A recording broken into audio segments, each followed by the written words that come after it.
দেশে আগুন লাগাইয়া আলেমদের জ্বালাইয়া পালাইয়া সাইরা গেলে ঢাকা গণভবনটা এখন ফাঁকা বুবুরে গণভবনটা এখন ফাঁকা শূন্যস্থান পূরণ বোঝেন না জোরে গণভবনটা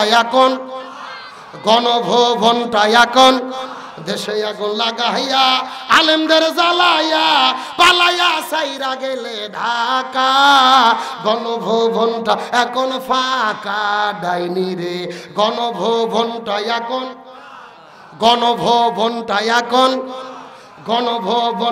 এখন অধিকারের কথা বলেছিলে রাজাকার জনগণ বই জাগাল তুমি বুবু স্বৈরাচার অধিকারের বললে কথা বলে দিলে রাজাকার জনগণ বই জাগাল তুমি বুবু স্বৈরাচার তোমার নেই তো শরম লাজ বুবু বড়ই সিটিং বাজ তোমার নেই তো শরম লাজ বুবু বড়ই নাটকবাজ কাউয়া ডাকে না আর কাকা গণভবনটা এখন ফাঁকা বুবুরে গণভবনটা এখন এ সবাই গণভবনটা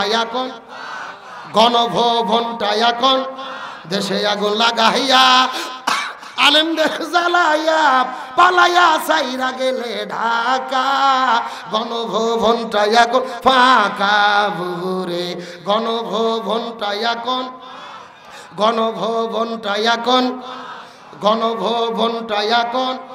খেলা হবে শামীম তো আর বলে না সংসদে মমতাজের বুকটা এখন ফাটে না খেলা হবে খেলা শামীম তো আর বলে না সংসদে মমতাজের বুকটা এখন ফাটে না বুবুর টাকলা মুরাদ নাই পলকের ঝলক তো আর নাই বুবুর টাকলা মুরাদ নাই পলকের ঝলক তো আর নাই বুবুর টাকলা মুরাদ নাই দিল্লিতে স্বামীর বাড়ি একা গণভবনটা এখন ফাঁকা বুবুরে গণভবনটা এখন দেশে আগুন লাগাইয়া জনতার জ্বালাইয়া পালাইয়া সাইরা গেলে ঢাকা গণভবনটা এখন ফাঁকা বুবুরে গণভবনটা এখন ফাঁকা আলোচনা কি চলবে কারা কারা চলবে দুটি হাত আল্লাহকে তুলে দেখান লিল্লাহে তাকবীর আজকের মাহফিল চলবে বগুড়ার মাহফিল গন্ডগ্রামের মাহফিল কতক্ষণ চলবে সারা রাত কে এটাকে হুজুর মারা বাস নাকি আমার ভাইরা সারা রাত নয় আলোচনা যেহেতু শুরু করে 4 মিনিট 30 সময় দেওয়া যাবে জোরে বলেন দেওয়া যাবে কিন্তু এই দাঁড়িয়ে থাকা লোকগুলো সোজা করা গেল না রে থাক ওদের আর দেখবো না থাক ওখানে থাক আলোচনা চলছে তবে কোনো ওটাউটি করা যাবে তাহলে চিৎকার করে বলে নবীজির জীবন আদর্শ বানা ফরজ করেছেন কে আরো জোরে বলেন আমার বন্ধুগণ মুসলমান ভাইরা গভীর মনোযোগ লক্ষ্য করুন আলোচনা শুরু করেছিলাম নবীর জীবন মানা আল্লাহ তাআলা ফরজ করে দিলেন এর পেছনে গুরুত্বপূর্ণ কারণ হলো 3টা তার মধ্যে প্রথম নম্বর কারণ হলো নবীজির জীবনের মধ্যে শ্রেষ্ঠ আদর্শ দান করেছেন কি 2 নম্বর কারণটা কি এই সম্পর্কে আমার আল্লাহ তাআলা কোরআনের মধ্যে কত চমৎকার করে বলেন ওয়া ইন্নাকা লাআলা কুলুকিন আযীম সূরা কলম 29 নম্বর পারা 3 নম্বর পৃষ্ঠার 12 নম্বর লাইন 4 নম্বর আয়াত কারিমা তাফসীর ইবনে কাসিরের মধ্য থেকে বলতেছি আল্লাহ বলে হে পৃথিবীর মানুষেরা বোঝার চেষ্টা করো হযরত আদম আলাইহিস সালাম থেকে শুরু করে ঈসা রূহুল্লাহ পর্যন্ত আমি যত নবী রাসূল দুনিয়ার মধ্যে প্রেরণ করেছি কোন নবীর চরিত্রের ব্যাপারে আমি আল্লাহ কোরআনে সার্টিফিকেট দেই নাই কিন্তু নবীর ক্ষেত্রে বলে দিলাম ওয়া ইন্নাকা লাআলা খুলুকিন আযীম আমি নবীর জীবনের ভেতরে শ্রেষ্ঠ চরিত্র দান করেছি নবীজির ইসলাম মাজান মাইশা সিদ্দিকা এর কাছে যাওয়ার পরে কিছু সাহাবীরা জিজ্ঞেস করে বললেন, আম্মাজান মাইশা সিদ্দিকা, আপনি একটু দয়া করে বলেন তো দেখি নবীজির চরিত্রটা কেমন ছিল, আপনার কাছে জানতে চাই। আম্মাজান ডাক দিয়ে বলেন, এ নবীর সাহাবীরা রে, তোমরা কি কোরআন পড়ো নাই? সাহাবীরা বলে, হ্যাঁ আমরা কোরআন পড়েছি। আম্মাজান বর্ণনা করে বলেন, তাহলে তোমরা ভালোভাবে জেনে নাও, পবিত্র কোরআন ছিল যেমন, আমার নবীজির চরিত্রটা ছিল তেমন। একেবারে পবিত্র কোরআন যা, আমার নবীজির প্র্যাকটিক্যাল লাইফটা। সুবহানাল্লাহ। আমার বন্ধুগণ, মুসলমান ভাইরা, গভীর মনোযোগ। তাহলে নবীর জীবন মানে আল্লাহ ফরজ করে দিলেন।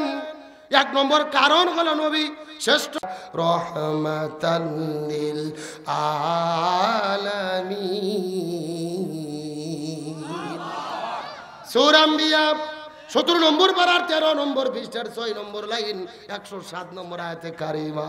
তাফসীর ইবনে কাসিরের মধ্য থেকে বলে দিয়েছে, আল্লাহ বলে, পৃথিবীর মানুষেরা গভীর মনোযোগ, আসমান বলো, জমিন বলো, গ্রহ বলো, নক্ষত্র বলো, জ্যোতিষ্ক মণ্ডলী বলো, নিহারিকা বলো, আমি আল্লাহ তাআলা এই মহাবিশ্বের ভেতরে যতগুলো জগৎ সৃষ্টি করেছি, প্রত্যেকটা জগতের জন্য আমি আমার নবীকে রহমত বানায়া দিছি। আবার বন্ধুগণ, মুসলমান ভাইরা, গভীর মনোযোগ লক্ষ্য করুন। এতক্ষণ পর্যন্ত আনন্দ করে করে, মজা করে করে অনেক আলোচনা আপনারা শুনেছেন। শেষ কথাগুলো ভালো করে বোঝার চেষ্টা করবেন। আল্লাহ নবীজিকে কেমন রহমত বানাইছে। নবীজি দুনিয়ার মধ্যে আগমন করলেন। নবীজির বাবার নাম আব্দুল্লাহ, মায়ের নাম হলেন আমেনা। কিন্তু নবীজি এখন পর্যন্ত দুনিয়ায় আগমন করেন নাই। কিন্তু নবীজি তার মা আমেনার গর্ভের ভেতরে যেই দিন অস্তিত্ব লাভ করে ফেললেন, লক্ষ্য করে দেখা গেল আসমান, জমিন, গ্রহ, পর্বত, নক্ষত্র, সাগরের মাছগুলো পর্যন্ত আনন্দ করা শুরু করে দিয়েছে। নবীজি যেই দিন মায়ের গর্ভের ভেতরে অস্তিত্ব লাভ করেছে, আমিনা রাস্তা দিয়ে যখন হেঁটে যাওয়া শুরু করেছে, তার শরীরের মধ্য থেকে সুঘ্রাণ বের হয়ে পুরো মক্কা শহরের মধ্য প্রবাহিত হওয়া শুরু করে দিয়েছে। আরেকটু জোরে বলেন। এ বগুড়ার মুসলমান, গভীর মনোযোগ। আমিনার শরীরের মধ্য থেকে সুঘ্রাণ প্রবাহিত হওয়া শুরু করলেন। কিন্তু মক্কার মানুষগুলো মিছিল করতে করতে নবীজির দাদা আব্দুল মুত্তালিবের কাছে চলে গেলেন। তার কারণ হলো ওই মক্কার রীতি এবং নীতি ছিল, যেই মহিলাটার স্বামী মারা যাবে, এই মহিলার শরীরের মধ্যে সুঘ্রাণ ব্যবহার করতে পারবে না। কিন্তু আমিনার স্বামী বিদায় নিয়ে চলে গেছে, তার শরীরের মধ্যে কেন সুঘ্রাণ বের হয়? তারা দল বেঁধে মিছিল করতে করতে নবীজির দাদা আব্দুল মুত্তালিবের কাছে যাওয়ার পরে ডাকদা বলে, সর্দার, এটা কেমন কথা? আপনার পুত্রবধূ শরীরের মধ্যে কেন সুঘ্রাণ ব্যবহার করে? তাও যেন তেন শুনো সুঘ্রাণ নয়। পুরো মক্কা মদিনা খোঁজ করে দেখেছি, কোন দোকানের ভেতরে এত সুন্দর সুঘ্রাণ খুঁজে পাওয়া যায় না। এ বগুড়ার মুসলমান, গভীর মনোযোগ। আব্দুল মুত্তালিব এই কথাগুলো শোনার পরে স্ত্রীকে সঙ্গে করে নিয়ে আমিনার কাছে চলে গেলেন। যাওয়ার পরে ডাক দে বলে, মা আমিনা, তুমি কি আমাদের নাক কান গলাগুলোকে কেটে ফেলবা? তুমি কেন সুঘ্রাণ ব্যবহার করেছো মা? তোমার কাছে জানতে চাই। আমিনা ডাক দে বলে, বাবা মিথ্যা কথা বলবো না, কসম করে বলতে চাই, আজ থেকে কয়েকদিন আগে আমার গর্ভের ভেতরে একটা সন্তানের অস্তিত্ব লাভ হয়ে গেছে। তারপরে আমার জীবনের ভেতরে আশ্চর্যজনক গুরুত্বপূর্ণ ঘটনা ঘটা শুরু করেছে, যেমন ঘটনা দুনিয়ার ভেতরে আর কোনোদিন আমার সঙ্গে ঘটে নাই। কসম করে বলে মিথ্যা কথা বলবো না, আমার গর্ভের ভেতরে যখন সন্তানের অস্তিত্ব লাভ হয়ে গেল, আমি লক্ষ্য করে দেখতে পারি আমার ঘরের দরজা জানালা এমনকি ধুলো বালি পর্যন্ত আমাকে সালাম বলা শুরু করেছে। এই জায়গার মধ্যে শেষ নয় বাবা, গভীর মনোযোগ। না ওই পাশে কি মাছের বাজার হচ্ছে? কারা ওরা? না না, মহিলা মানুষের কণ্ঠ শুনলাম না। আবার কয় ভাই রে, মানে রাস্তায় তো এখানে মাহফিল হচ্ছে, ওরা কথা বলবে কেন? মাইক সারা ওয়াজ করতেছে, দেখছে আমার সাউন্ডই যাচ্ছে না, ওয়াটটা আসতেছে না। ভলেন্টিয়ার ভাইদের বলবো খুব সাবধান। কয়েকটা মিনিট কথা বলবো, একটু দেখেন কোনোদিন হয়েছে না। আবার বন্ধুগণ মুসলমান ভাইরা গভীর মনোযোগ লক্ষ্য করুন। আমি না ডাকতে বলে বাবা মিথ্যা কথা বলবো না, কসম করে বলি আমার ঘরের দরজা জানালা ধুলোবালি কোনাগুলো আমাকে সালাম বলা শুরু করেছে। এই জায়গার মধ্যে শেষ নয়, আল্লাহর পক্ষ থেকে 12 জন রাসূল আমার ঘরের মধ্যে আগমন করেছে, আলান সালান জানিয়ে দিয়ে গেছে। এই জায়গার মধ্যেই শেষ নয় বাবা, মনোযোগ দিয়ে শুনে নেন। আমার গর্ভের মধ্যে সন্তান যখন অস্তিত্ব লাভ হয়ে গেল, লক্ষ্য করে দেখি ওই জান্নাতের ভেতর থেকে 3 জন মহিষী জান্নাতি নারী এসে আমার ঘরের ভেতরে আমার গলার মধ্যে জান্নাতের মালা পরাইয়া দিয়েছে। এক নম্বর হলেন ইমরাতু ফিরাউন, ফিরাউনের স্ত্রী আসিয়া আলাইহিস সালাম। 2 নম্বর উম্মে ঈসা, ঈসা আলাইহিস সালামের মা কুলসুম ঈসা আলাইহিস সালামের মা মরিয়ম আলাইহিস সালাম। আর 3 নম্বরে হলেন উক্তে মুসা, মুসা আলাইহিস সালামের বোন কুলসুম আলাইহিস সালাম। এই 3 জন মহিষী নারী জান্নাতের মধ্য থেকে জান্নাতের মালাগুলো আনার পরে আমার গলার মধ্যে পরাই দিয়ে ডাক দিয়ে বলে, আমিনা তুমি কোনো যেন তেন কোনো মহিলা নয় রে, তোমার গর্ভের ভেতরে আল্লাহ যেই সন্তান প্রেরণ করতেছে এই সন্তানটাই হবে আখিরি জামানার পয়গম্বর। এই কথা বলার পর আমিনা ডাকতে বলে, বাবা এখানে শেষ নয়, আমি কাকের মধ্যে কলস নেওয়ার পরে ঘর থেকে বের হয়ে যখন কূপের মধ্যে পানি আনার জন্য কূপের কাছে চলে গেছি, যাওয়ার পরে লক্ষ্য করে দেখি ওই কূপের ভেতর থেকে পানিগুলো টকবক টকবক টকবক টকবক করে কূপের মুখের কাছে চলে এসেছে। আসার পরে ডাক দে বলে, আমি না তোমার এত কষ্ট করতে হবে না রে বা, তোমার গর্ভের ভেতরে আল্লাহ তাআলা প্রেরণ করেছেন আখেরি জামানার পয়গম্বর। তুমি আমি না যদি হুকুম করো আমরা কূপের পানি তোমার ঘরের দরজায় যেতে চাই। আর একটু জোরে বলেন না সুবহানাল্লাহ।